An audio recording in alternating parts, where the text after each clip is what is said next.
m'appelle Jean Dumas, je suis professeur émérite à l'Institut d'études politiques, où j'ai exercé jusqu'en 2004. Cela fait donc 11 ans que je suis émérite, donc semi-retraité. À l'intérieur de ma carrière, je fus directeur de cette maison de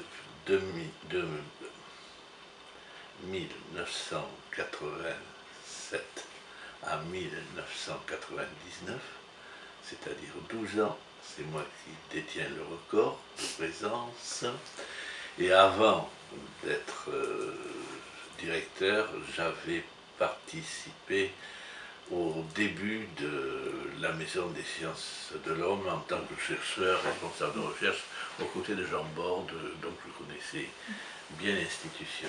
Et depuis, je ne l'ai pas abandonné, je continue à y travailler, en particulier à exercer les fonctions de trésorier et de contrôleur, plus ou moins. Voilà. J'ajouterai que depuis plus de 30 ans, j'ai eu la responsabilité, ou j'ai participé à la responsabilité d'un certain nombre de recherches au sein de cette maison, en particulier lors de la série d'études sur les villes et les régions qui s'est déroulée jusqu'à 6 ou 7 ans. Puis de formation et de poste administratif à Sciences Po, je suis géographe. Et de la géographie, je suis passé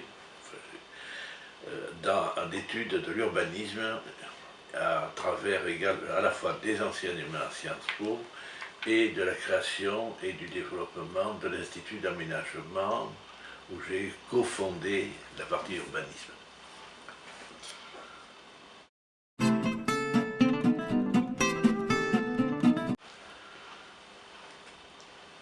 Qu'est-ce que j'ai amené à la MSHA? D'abord, le sentiment qui est important pour un directeur de bien connaître déjà la maison, de bien connaître les diverses équipes, en bien, aussi bien qu'en mal, les tensions qui pouvaient exister, qui étaient assez nombreuses. Ce que je pense avoir apporté à la maison, c'est d'une part, de manière permanente, une certaine forme, ce qu'on pourrait appeler de convivialité dans la recherche. Réussir à faire s'entendre à peu près un certain nombre de gens qui, à la fois par formation, par tempérament pour certains, n'avaient aucune envie de le faire. Je n'ai pas parfaitement réussi. Mais je crois quand même, un certain nombre d'anciens continuent à s'en souvenir, je crois quand même que l'on a fonctionné de manière tout à fait convenable sur ce plan-là. De créer une unité humaine, être un lieu de rencontre qui était largement ouvert, et cela dans un contexte qui était 12 ans, c'est long, hein, relativement, dans un contexte qui était plus ou moins favorable selon les périodes.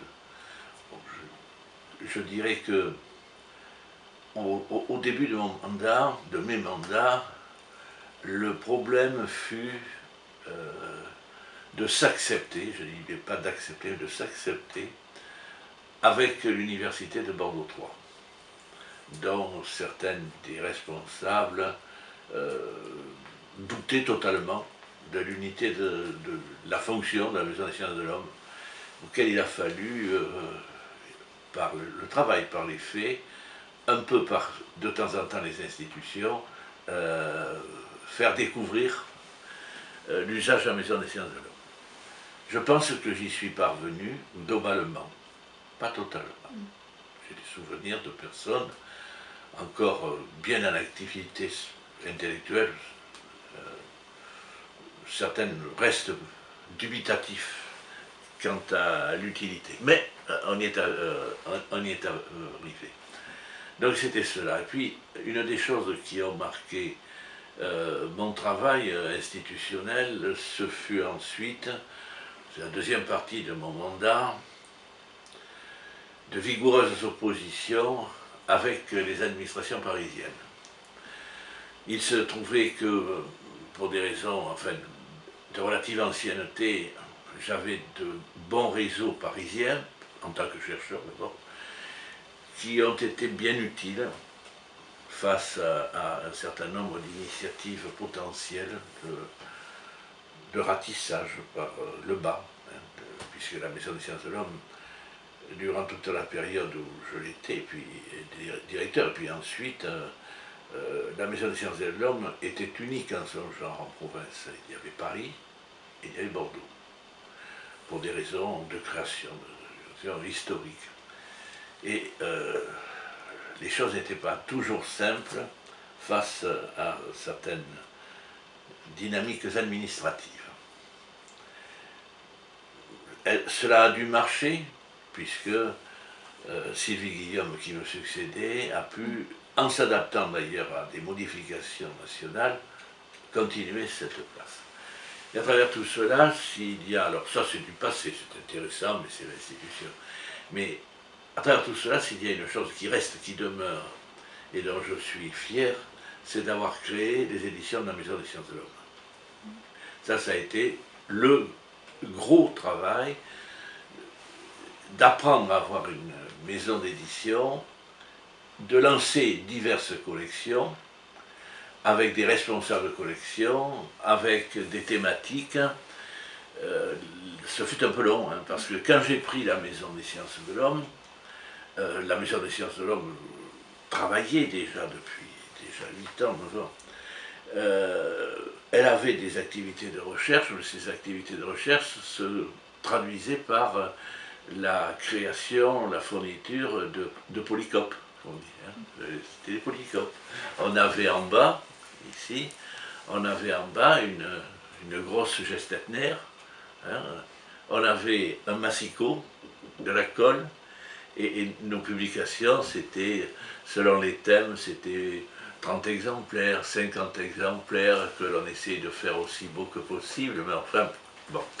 Et donc, on s'est lancé dans l'aventure de l'édition, lorsqu'on a pensé à se rapprocher de professionnels, c'est-à-dire d'imprimeurs qui nous ont imposé un certain nombre de choses. Le travail également des personnels ici, et en particulier le travail de Pascal Lagarde, qui a disparu, mais qui a été une pièce maîtresse, parce que dans sa vie antérieure à la Maison des sciences de l'homme, il avait travaillé dans l'édition, donc il connaissait déjà les règles, bon, voilà.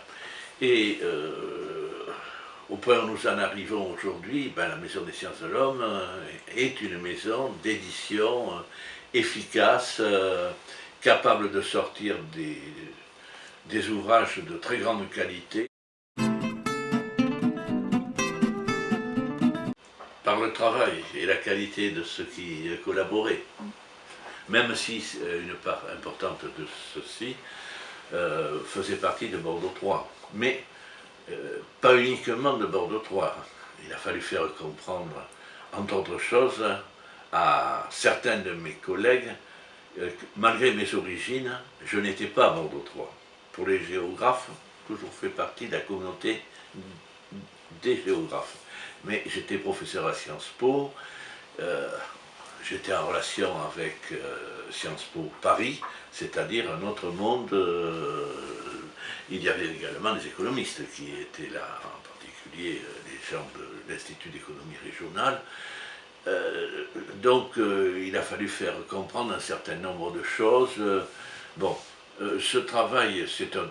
Moi, les souvenirs, enfin, les savoirs que je ressens du travail à la Maison des sciences de l'homme, d'abord, c'est une présence quasi quotidienne, journalière, à la Maison des sciences de l'homme, hein, avec des événements pittoresques de temps en temps, venir discuter avec les gens du voyage lorsqu'ils s'installaient à 200 caravanes dans notre dos, bien résolus à y rester parce qu'il y avait un prédicateur qui était arrivé aussi. Bon, alors il a fallu discuter assez longuement d'ailleurs, et en conservant de bons souvenirs, même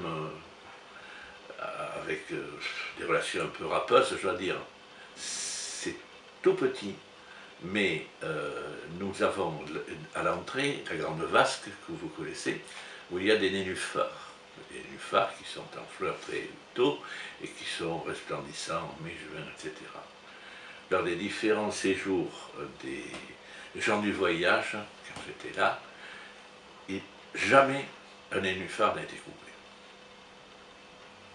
Ils allaient et venaient, je sais qu'ils étaient encombrants de temps en temps, mais jamais un nénuphar n'a été coupé.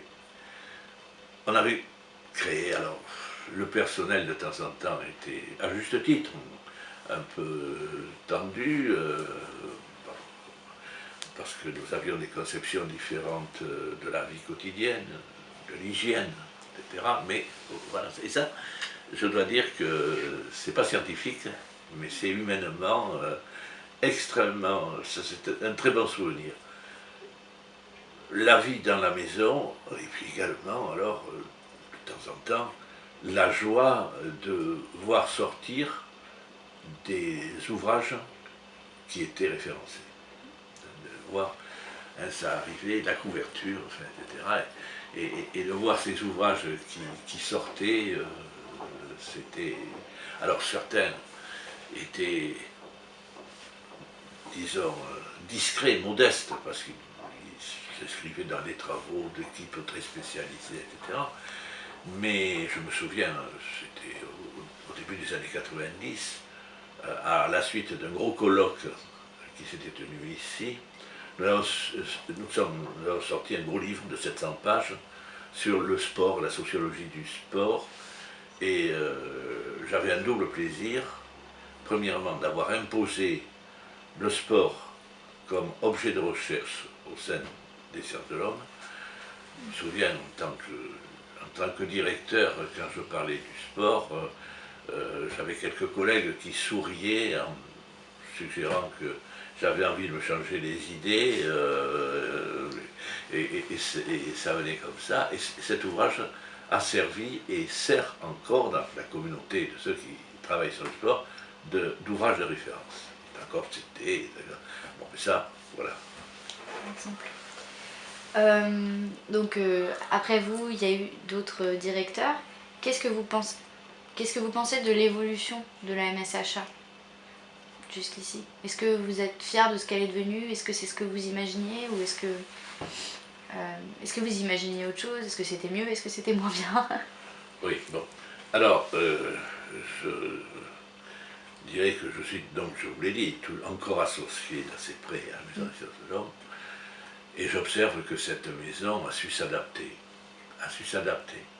Est-ce que cette adaptation, c'est ce que j'imaginais? Sûrement pas. Parce que, ne serait-ce que, surtout, le contexte général, universitaire, institutionnel, au sein duquel nous vivons, hein, avec le presse, maintenant, presse, commu, etc. Tout cela, c'était absolument impensable lorsque j'étais en fonction. Alors, c'est arrivé, hein, et puis mes successeurs se sont adaptés. Assez bien, semble-t-il, puisque la maison, elle reste. Voilà.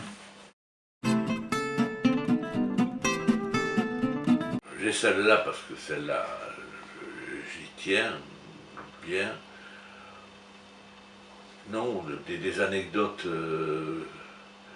plus ou moins pittoresques, j'en ai, mais qui sont moins positives que les nénuphars. Alors on dira qu'il y a eu des passages pittoresques de temps en temps. Voilà, des passages pittoresques.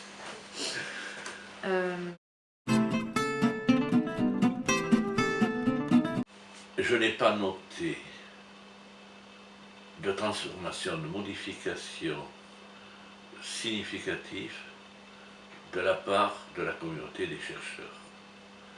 Elle est toujours constituée,